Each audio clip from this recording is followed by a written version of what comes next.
ग्रामीण भागामध्ये sanitary napkin या विषयावरती चर्चा करणं तर फार दूरची गोष्ट आहे।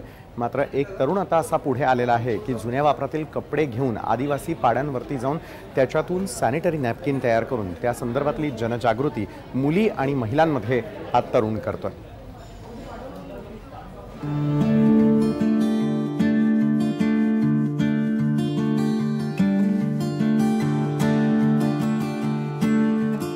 वारंवार जनजागृती करूनही आजही भारतातील 52% महिला मासिक पाळी दरम्यान सॅनिटरी नॅपकिन वापरत नाहीत।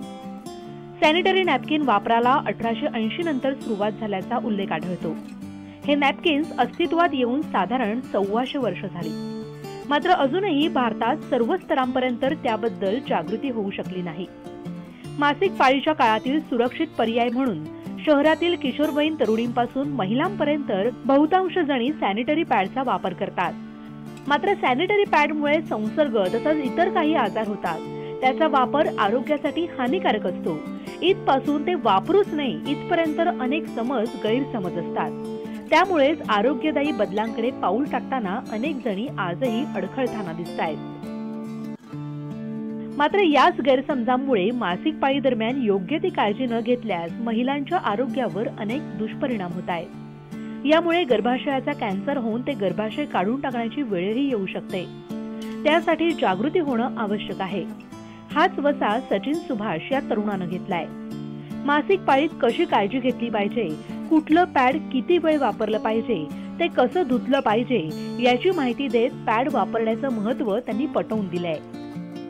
आजही भारतातल्या 52% महिला मासिक पाळीमध्ये कापड वापरतात किंवा काहीतरी राख किंवा अशा तत्सम गोष्टी वापरतात। याच्यामुळे जे काही त्याच्यातून इन्फेक्शन्स होतात, त्याच्यामुळे बॅक्टेरियल इन्फेक्शन असेल किंवा गर्भाशयाची पिशवी काढण्याचं ऑपरेशन असेल किंवा मग गर्भाशयाचा कॅन्सर असेल, इथपर्यंत त्याचे दुष्परिणाम आहेत। पण हे महिलांना माहीत नसतं। मग त्यांना ते माहीत करून देणं, त्याच्याविषयी चेतावणी देणं, शिवाय त्याच्यामध्ये मासिक पाळीमध्ये का काळजी घेतली पाहिजे, कशा प्रकारे काळजी घेतली पाहिजे याचा अवेअरनेस करणं आणि त्यासोबत त्यासाठी त्यांना पर्याय उपलब्ध करून देणं, हे म्हणजे आशा पॅडची निर्मिती।